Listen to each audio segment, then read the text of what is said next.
Hello everyone, कैसे हैं आप सब। आई होप आप बहुत अच्छे होंगे। लास्ट सेशन में हमने डिस्कस किया था connection of cells with internal resistance. ठीक है, तो उसमें हमने सीरीज कनेक्शन देखा, पैरेलल कनेक्शन देखा और किस तरह से उनका बिहेवियर शो होता है सीरीज कनेक्शन में, उसको भी हमने देखा। पोलैरिटी के ऊपर किस तरह से इसका इफेक्ट आता है वो भी हमने कंक्लूड किया। और अब हम बात करते हैं कुछ अच्छे क्वेश्चंस की जो कि हमें कंसेप्ट बिल्ड करके बताएंगे सेल्स और इंटरनल रेजिस्टेंस के कनेक्शन पे। ठीक है, तो सामने हमारे क्वेश्चन है, 2 पॉइंट्स है ए और बी। यहां पर एक सेल है जिसका इंटरनल रेजिस्टेंस 3 ओम है, एक सेकंड सेल है जिसका इंटरनल रेजिस्टेंस भी 3 ओम है, एक थर्ड सेल है जिसका इंटरनल रेजिस्टेंस भी यहां पर 3 ओम है। तीनों का आपको ईएमएफ का वैल्यू गिवन है। ठीक है, तीनों का ईएमएफ हमें गिवन है। हमें पता लगाना है कि इस पूरे के पूरे सिस्टम का ई इक्विवेलेंट का वैल्यू कितना होगा। सबसे पहले ई इक्विवेलेंट कितना होगा, आर इक्विवेलेंट का वैल्यू इस सिचुएशन में किस तरह मूव करेगा, और हमें देखना है कि आई का वैल्यू किस तरह से यहां पर चेंज करेगा। आई का वैल्यू कितना होगा, ये तीनों चीजें पैरामीटर में बताना है।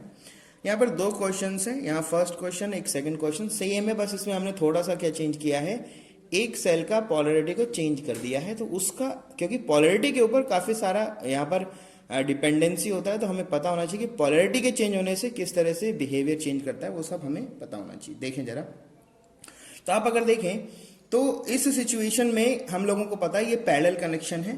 ठीक है, हमें ये पता है कि ये एक क्या है, पैरेलल कनेक्शन हमारे पास में है। ठीक है, और पैरेलल कनेक्शन में ई इक्विवेलेंट और आर इक्विवेलेंट को लिखने का जो तरीका है वो हमें पता है पहले से। क्या पता है, आपने कहा सर ई इक्विवेलेंट को हम लोग लिख सकते हैं, this is nothing but E1 divide by R1 plus E2 divide by R2 plus E3 divide by R3 divide by 1 divide by R1 plus 1 divide by R2 plus 1 divide by R3। Clear है सब बातें। तो इस वाले question के अंदर हम जो कर रहे हैं, ये क्वेश्चन आप खुद से कर पाएंगे, इसमें प्रॉब्लम नहीं है। बस आपको देखना है यहाँ पर सारे प्लस साइन एक तरफ है तो सारे पॉजिटिव हो जाएंगे, लेकिन यहाँ ऐसा नहीं है, यहाँ पर एक साइन नेगेटिव का है तो उसको साइन को हमें यहाँ पर थोड़ा सा देखना पड़ता है। ठीक है, तो आपने कहा सर यहाँ पर प्लस माइनस साइन होते हैं, यहाँ पर क्या होते हैं, प्लस माइनस होते हैं। प्लस माइनस कैसे यूज करते हो, पॉजिटिव का मतलब होता है सेम पोलैरिटी, सेम पोलैरिटी। ठीक है, अगर सबका सब सेम पोलैरिटी पे तो कैसा साइन आएगा, प्लस। और अगर यहाँ माइनस आपको यूज करना है, इसका मतलब क्या हो जाएगा, डिफरेंट पोलैरिटी। ठीक है, इस तरह से तो यूज करेंगे। अब देखें जरा, हम लोगों को ई इक्विवेलेंट लिखना है। ठीक है, E1 9 वोल्ट्स, R1 3 वोल्ट्स, तो कितना हो जाएगा बेटा, 9 डिवाइड बाय 3। यहां पर देखें ये प्लस साइन था तो आपने पॉजिटिव लिया, यहाँ नेगेटिव साइन एक तरफ है तो ये साइन कैसा हो जाएगा, माइनस। माइनस कितना, 3 वोल्ट डिवाइड बाय 3, कितना हो जाएगा, 3 डिवाइड बाय 3। अब ये फिर से पॉजिटिव साइन है तो क्या हो जाएगा, plus 6 divide by 3 divide by में आ जाएगा 1/3 प्लस 1/3 प्लस 1/3। सॉल्व करेंगे तो क्या मिलेगा, ये तो हो गया आपका 3/3 1। ठीक है, तो कितना हो जाएगा, 3 डिवाइड बाय 3, ऊपर क्या बचेगा, 9/3 3 माइनस 3/3 1 प्लस 6/3 2। ठीक है, तो 3 और 2 5 माइनस 1 4, तो ये हो गया 4 divide by 1 which is equals to 4 volts. Clear है सब बातें। आर इक्विवेलेंट पता करना था, तो आर इक्विवेलेंट तो हमें पहले से पता है क्या होता है, 1 divide bye 1/R1 plus 1/R2 plus 1/R3, ऐसे कुछ लिखते हैं हम लोग। तो आपने कहा सर इसको तो हम पता लगा चुके हैं, 1 डिवाइड बाय R1 का वैल्यू 3, 1 डिवाइड बाय R2 का वैल्यू 3, 1 डिवाइड बाय R3 का value 3 which is equals to 3 divide by 3 which is equals to 1 ohm. ठीक है, हमें करंट पता लगाना था, तो करंट क्या होता है बेटा, ये हमेशा आपको पता होगा, ये ई इक्विवेलेंट डिवाइड बाय में क्या होता है हमारे पास में हमेशा, आर इक्विवेलेंट।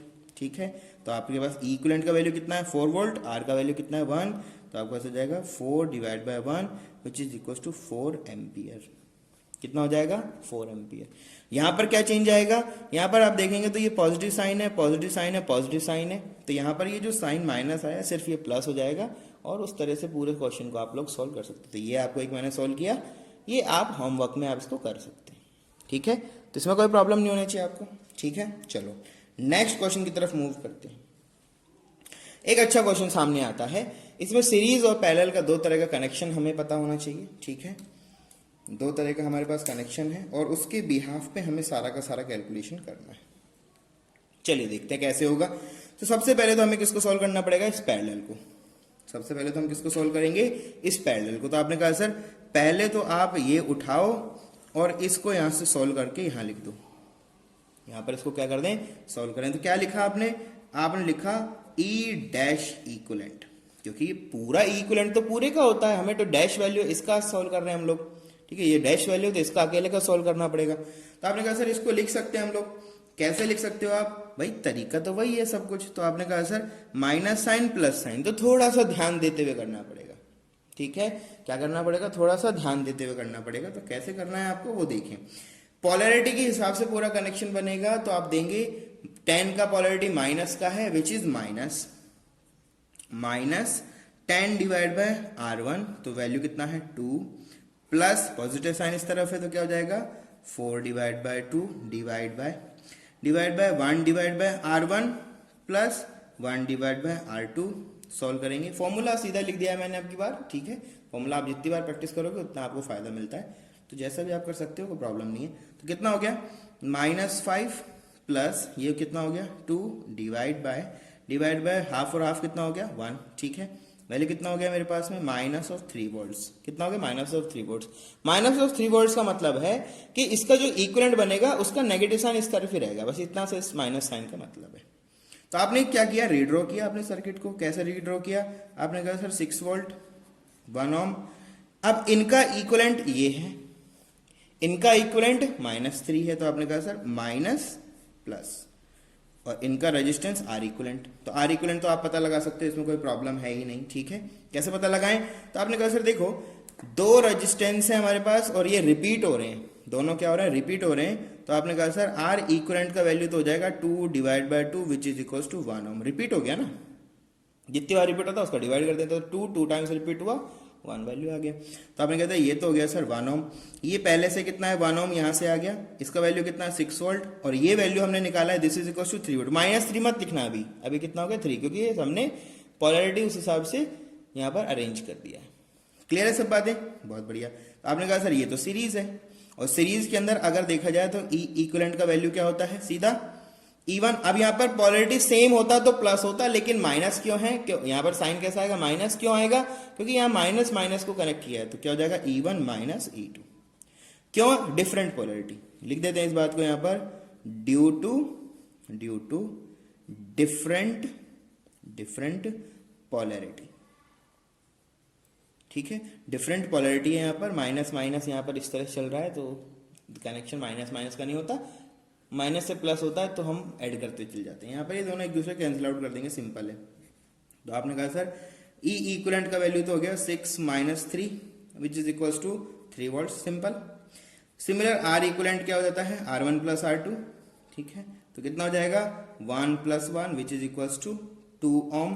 करंट चाहिए, तो करंट क्या हो जाएगा मेरे पास में E equivalent divide by R equivalent which is equal to 3 divide by 2 amperes.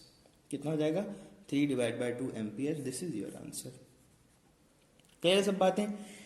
तो इस तरह से बहुत बड़ा सा भी कोई नेटवर्क बन सकता है, उस तरह से आपको सॉल्यूशन करना पड़ेगा। हो सकता है हमें KCL KVL लगाना पड़ जाए, ठीक है, ऐसा भी कभी हो सकता है आपके साथ, पर ऐसा हम देखते हैं कैसे करते हैं ना। ये अच्छा क्वेश्चन है, ये बहुत ही अच्छा क्वेश्चन है। क्या बोल रहा है, N cells of each EMF E and internal resistance are connected in parallel। क्या बोल रहा है, N सेल्स हैं, 1 सेल 2 3 ऐसे करके N सेल को हमने क्या कर दिया, अरेंज कर दिया। वो आपसे पूछना क्या चाहता है, वो आपसे पूछना चाहता है आप बताओ E इक्विवेलेंट का वैल्यू कितना होगा, और ऐसी कंडीशन में R इक्विवेलेंट का वैल्यू कितना होगा। करंट भी बता सकते हो आप चाहो तो, करंट का वैल्यू भी आप पता लगा सकते हो। 3 चीजें होती है, तीनों पता लगा लेंगे, है ना। तो अब देखो बहुत ही आसान सी बातें, बहुत ही आसान सी बातें। क्या कहा आपने कहा सर देखो ये 3 चीजें पता लगानी है, पैरेलल कनेक्शन है। तो पैरेलल कनेक्शन में तो हम लोग जानते हैं कैसे करना होता है। तो आपने कहा सर अगर हम यहाँ पर E इक्विवेलेंट को पता लगाना चाहते हैं तो ये सिंपल क्या होता है, E1 divide by R1 plus क्या होता है E2 divide by R2 plus, ऐसे करके हमको जाना पड़ेगा कहाँ तक, EN divide by R N terms चलेंगे ना, ऐसे एन टर्म्स चलेंगी। डिवाइड बाय में क्या आएगा, 1 divide by R1 plus 1 divide by R2 plus 1 divide by R3 plus ऐसे ही हमारा n टर्म्स तक इसको ऐड करेंगे। तो ये n टर्म्स हो गए तो क्या बोलोगे, एन ई। सारे E1 E2 का वैल्यू कितना है, ई है, तो क्या हो गया N E divide by R का वैल्यू कितना है आर, n टाइम्स हो गया ना, E बाय आर कितना हो गया n times E by R divide by ये सब कितना बनेगा n टाइम्स बनेगा क्या, n टाइम्स कितना बनेगा r। ठीक है, तो कितना बन जाएगा सिंपल, n टाइम्स r है ना, ठीक है, n टाइम्स क्या हो रहा है r है यहाँ पर, तो क्या हो जाएगा n डिवाइड बाय r। ठीक है, दोनों को सॉल्व करोगे क्या बनेगा आपके पास में e, n बाय r से n बाय r का खेल खत्म, क्या बचेगा e। मतलब इक्विवेलेंट रेजिस्टेंस इक्विवेलेंट ईएमएफ के वैल्यू चेंज नहीं होता, जब आप पैरेलल के अंदर नंबर ऑफ सेल्स को रिपीट कर देते हो उतना ही ईएमएफ रहेगा। ठीक है, उतना ही ईएमएफ यहां पर रहेगा। अब बात आती है आर इक्विवेलेंट क्या होगा, तो आर इक्विवेलेंट डिवाइड कर दो, 1 divide by R1 plus 1 divide by R2 plus 1 divide by R3 plus ऐसे करके आपको 1 डिवाइड बाय Rn तक जाना पड़ेगा। और वैसे भी आप समझते हो कैसे, n टाइम्स अगर कोई एक रेजिस्टेंस रिपीट होता है तो क्या होता है r बाय n। तो इसको सॉल्व करोगे तो आपको क्या मिलेगा r बाय n, ये बनेगा n बाय r, उल्टा करके लिख दोगे r इक्विवेलेंट को तो r बाय n। ठीक है, ये हो गया मेरे पास। तो अगर आपको इसमें लिखना पड़ जाए करंट, तो करंट क्या होता है, आपने कहा सर ये होता है E equivalent divide by R equivalent. तो E इक्विवेलेंट का वैल्यू तो कितना हो गया E divide by R equivalent कितना हो गया R बाय N, तो ये कितना हो गया NE divide by R। This is your answer. ठीक है, ये बहुत अच्छा कंसेप्ट है कि अगर आप n टाइम्स तक किसी भी एक ईएमएफ को इस तरह से रिपीट कर देते हो तो हमारा ईएमएफ का वैल्यू चेंज नहीं होता, वो सेम ही रहता है, कोई चेंजेस देखने को नहीं मिलता। समझ रहे हो, ये बहुत इंपॉर्टेंट हो गया। ठीक है, चलो इस पे बेस्ड कुछ क्वेश्चन कर लेते हैं। सामने हमारे क्वेश्चन है, क्या बोलता है क्वेश्चन, इस तरह का एक अरेंजमेंट है, आपसे बोला गया है आर इक्विवेलेंट ई इक्विवेलेंट और आई का वैल्यू आप लोग पता करें। कैसे करें सर, अरे भाई 6 6 6 तीनों रिपीट हुआ है, चलो प्रूफ कर लेते हैं, जो आपने किया है वो सही है कि नहीं है, इस बात का प्रूफ भी यहां से हो जाएगा, बहुत आसानी से प्रूफ हो जाएगा। कैसे प्रूफ कर सकते हो, आपने कहा सर देखो 666 से हम अगर बेसिक फॉर्मूला से चलना चाहें तो भी इसका सॉल्यूशन तो हम कर सकते हैं, तभी भी तो इसका सॉल्यूशन तो हम कर सकते हैं। कैसे करेंगे, तो आपने कहा सर देखो E इक्विवेलेंट जो होता है वो मुझे लिखना आता है। कैसे लिखते हो भैया आप E इक्विवेलेंट का वैल्यू, आपने कहा सर ये हमें लिखना आता है, this is nothing but E1 divide by R1 plus E2 divide by R2 plus E3 divide by R3 divide by 1 by R1 plus 1 by R2 plus 1 by R3। ऐसा कुछ होता है, ऐसा कुछ होता है, और अगर ये होता है तो वैल्यू पुट कर दिया आपने। E1 का वैल्यू 6 कितना हो गया 6 डिवाइड बाय R1 का वैल्यू 2 गुड प्लस E2 का वैल्यू 6 R2 का value 2 plus 6 divide by 2 divide by 1 by 2 plus 1 by 2 plus 1 by 2।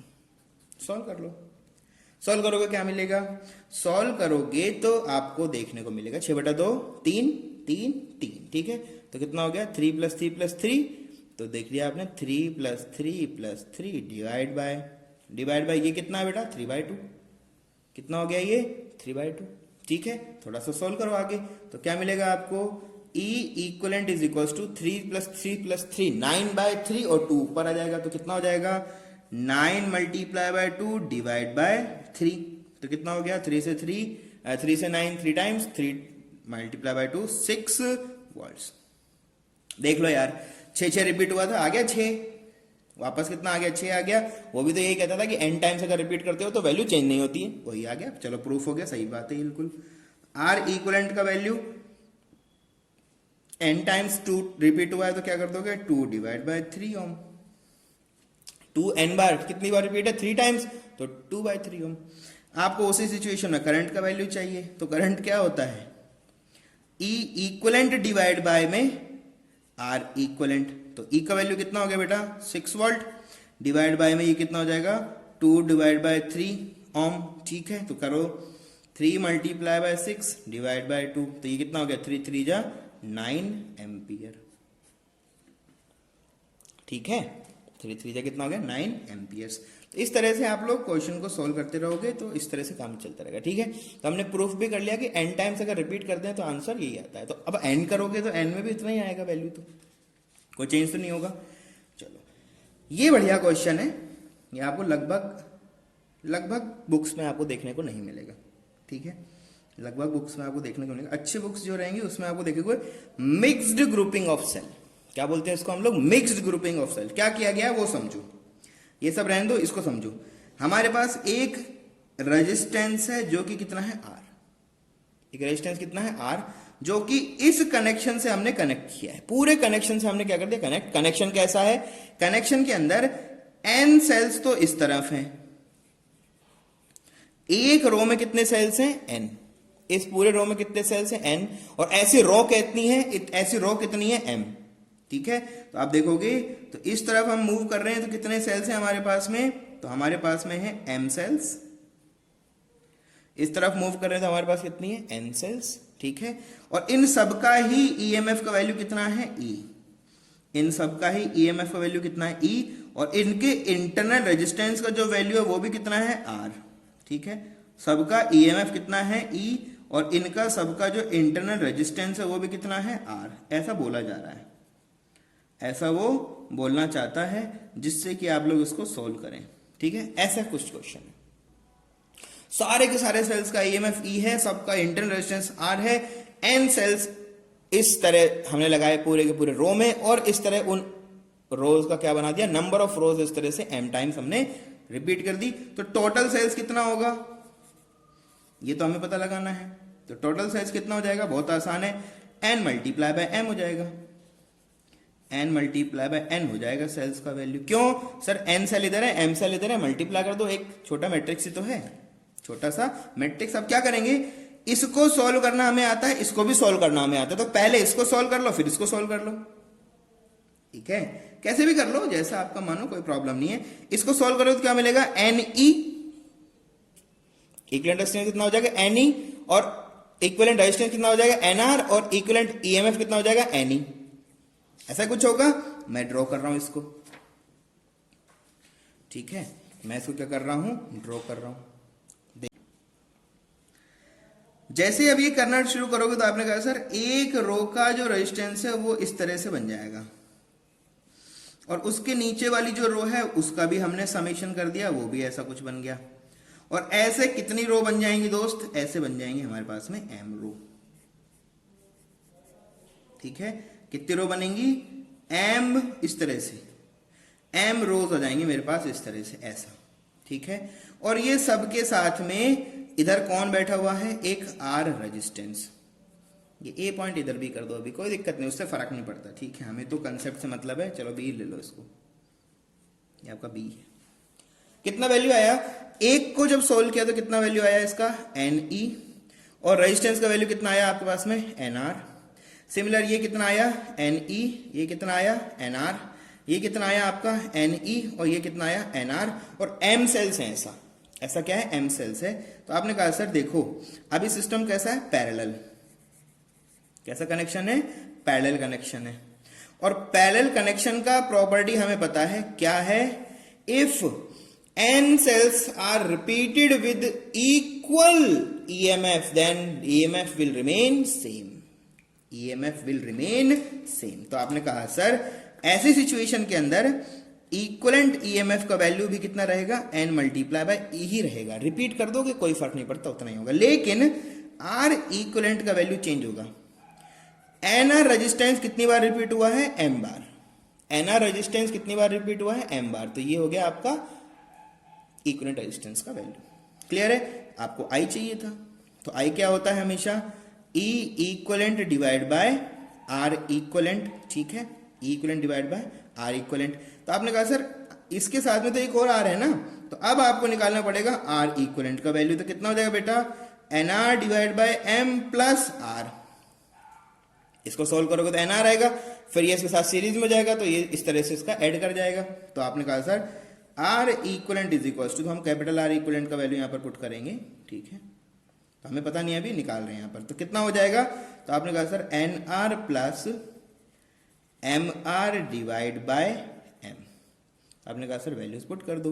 Equivalent का वैल्यू कितना है, इक्विवेलेंट का वैल्यू है N multiply by E divide by R equivalent का value कितना है, आपने कहा सर ये आया है N R plus M R divide by M होता, ऊपर चला गया एम। तो क्या हो गया मेरे पास करंट का वैल्यू, करंट का वैल्यू हो गया N multiply by M multiply by E divide by N R plus M R. ये आपका करंट का वैल्यू आ गया। किस फॉर्म में पूछा, भी किस फॉर्म में क्या था, एन एम आर और ई सब आना चाहिए, तो आ गया। ठीक है, दिस इज योर करंट। अब ये वैल्यू कैसे चाहिए मुझे, मैक्सिमम। ये वैल्यू क्या चाहिए मुझे, मैक्सिमम। तो एक छोटा सा कंसेप्ट यूज करना पड़ेगा। कैसे यूज करना पड़ेगा कंसेप्ट को जब यूज करोगे तो पहले आई का वैल्यू पुट कर दो। आई है कितना, वो आपने निकाला, ये है sir M into N multiply by E divide by में आपने कहा सर ये है N R plus M R, ऐसा कुछ है। ये वैल्यू कैसा चाहिए मुझे, मैक्सिमम। ये वैल्यू मुझे मैक्सिमम हमारे डिजायर है। ये डिजायर क्या है हमारी, मैक्सिमम है। ये मैक्सिमम कब होगी, जब ये नीचे वाला टर्म क्या होगा आपका, minimum. For I maximum N R plus M R should is equals to minimum. ये मैक्सिमम तभी होगा जब ये वैल्यू क्या होगा, मिनिमम होगा। तो आपने कहा चलो सर इसको मिनिमम पता लगाएंगे, बढ़िया है, बहुत ही बढ़िया। कैसे पता लगाएं, तो आपने इसको लिख दिया, क्या लिख दिया आपने, N R plus M R is equals to, इसका स्क्वायर टर्म में हमने तोड़ा है, इसको किस फॉर्म में तोड़ा वो देखो, रूट ऑफ एन आर क्या है, root of N R minus root of M R, इसका तो क्या है होल स्क्वायर। होल स्क्वायर खोलोगे तो क्या होगा, एन आर ये रहा प्लस एम आर ये रहा, माइनस में 2 root of N R M R हो रहा था तो उसको इस तरफ ले आ गए, प्लस आ गया, कितना हो गया 2 रूट ऑफ में क्या था बेटा, N multiply by M multiply by R multiply by R. ये चीज, ये मिनिमम के लिए, अगर ये वैल्यू मिनिमम है उसके लिए ये वैल्यू भी क्या होना चाहिए आपका, दैट शुड बी मिनिमम। ये वैल्यू अगर आपको मिनिमम रिक्वायर्ड है तो उसके लिए ये वैल्यू क्या होना चाहिए, मिनिमम। अब ये प्रोडक्ट है, प्रोडक्ट तो मिनिमम हो नहीं सकता, प्रोडक्ट तो हमेशा मैक्सिमम होता है। तो आपने कहा सर इस पूरे टर्म में अगर देखा जाए तो ये root N R minus root M R का जो होल स्क्वायर है that can be minimum only, can be minimum. ये हमारा क्या हो सकता है, मिनिमम हो सकता है। और अगर ये मिनिमम हो सकता है तो ये वैल्यू कितना मिनिमम हो सकता है, इसका मान ये तो डिफरेंस है ना, तो डिफरेंस कितना हो सकता है, मिनिमम 0 हो सकता है। तो आपने लिखा कि N R minus root of M R का whole square that can be 0 for minimum. Minimum value इसका कितना हो सकता है, 0। इससे कम तो ये नहीं हो सकता, नेगेटिव तो हो ही नहीं सकता कि स्क्वायर है, तो 0 हो सकता है मिनिमम। ओपन कर दो तो क्या बनेगा, N R is equals to root of M R, N R is equals to M multiply by R, R is equals to N R divide by M. R का वैल्यू कितना हो गया, N R divide by M. ये R होना चाहिए, और अगर ये आर हमारे पास आ गया तो उस कंडीशन में देखो ये लिखा क्या है, ये क्या एक्सटर्नल रेजिस्टेंस, क्या लिखा है, external resistance should is equals to, ये क्या था चेक करो, ये क्या था, दिखाते हैं आपको ये क्या आया था। देखो बेटा इधर ये इंटरनल रेजिस्टेंस आया था, एन आर बाय एम क्या था, ये एक इंटरनल रेजिस्टेंस आया था। मतलब एक्सटर्नल रेजिस्टेंस का वैल्यू अगर इंटरनल रेजिस्टेंस के बराबर हो जाए, अगर ये दोनों इक्वल हो जाएं तो उस पर्टिकुलर सिचुएशन में हमारा ये वैल्यू मिनिमम हो जाएगा। आर का वैल्यू फाइंड आउट करना था, कर लिया। तो अगर ये ऐसा है तो आई का वैल्यू कैसा था मेरे पास में, N M E divide by N R plus M R. ये मैक्सिमम कर दें, मैक्सिमम के लिए आर का वैल्यू पुट कर दो। आर का वैल्यू पुट करोगे तो क्या होगा, एम से तो एम कैंसिल हो जाएगा, क्या बचेगा, एन आर। कितना बचेगा, N M E divide by N R plus N छोटू आर, यही है ना। इसको पुट करोगे तो क्या बनेगा, एन से एन कैंसिल आउट हो जाएगा, क्या बचेगा, M E divide by 2r। भाई ये 2nr होगा ना, तो n से n कैंसिल आउट हो जाएगा, बचेगा m। तो I वैल्यू का मैक्सिमम कितना हो सकता है, किसी भी ऐसे सर्किट में मैक्सिमम करंट का वैल्यू कितना हो सकता है, M E divide by 2r। This is your answer. ये क्या हमारा आंसर, इतना मैक्सिमम करंट हो सकता है, इससे ज्यादा करंट हमारा नहीं हो सकता। तो कुछ अच्छे क्वेश्चंस हैं जो आपको हमेशा प्रैक्टिस करने चाहिए, बढ़िया क्वेश्चंस हैं ये सब, बार बार प्रैक्टिस करते रहो और इनको आप हमेशा याद रखें कि किस तरह से हम लोग करते हैं। अगर आपसे पूछता है कि ऐसा सीरीज एक कॉम्बिनेशन बना दे, कितना मैक्सिमम रेजिस्टेंस हम कितना लगाएं बाहर की आई मैक्सिमम हो जाए, तो आप बता दो कि एक्सटर्नल रेजिस्टेंस और इंटरनल रेजिस्टेंस अगर इक्वल हो जाएंगे तो ऐसे सिचुएशन में m इंटू एम का जो मैट्रिक्स है उसके अंदर r का वैल्यू इंटरनल रेजिस्टेंस के बराबर रख दोगे तो I का वैल्यू क्या हो जाएगा, मैक्सिमम हो जाएगा, करंट मैक्सिमम हो जाएगा। ठीक है वैल्यू। चलो तो नेक्स्ट टॉपिक में हम मिलेंगे बढ़िया क्वेश्चंस के साथ में, ठीक है। अभी काफ़ी सारा करंट इलेक्ट्रिसिटी बचा हुआ है, तब तक के लिए stay safe, stay blessed, subscribe the channel, like the video, comment on the video. Thank you very much.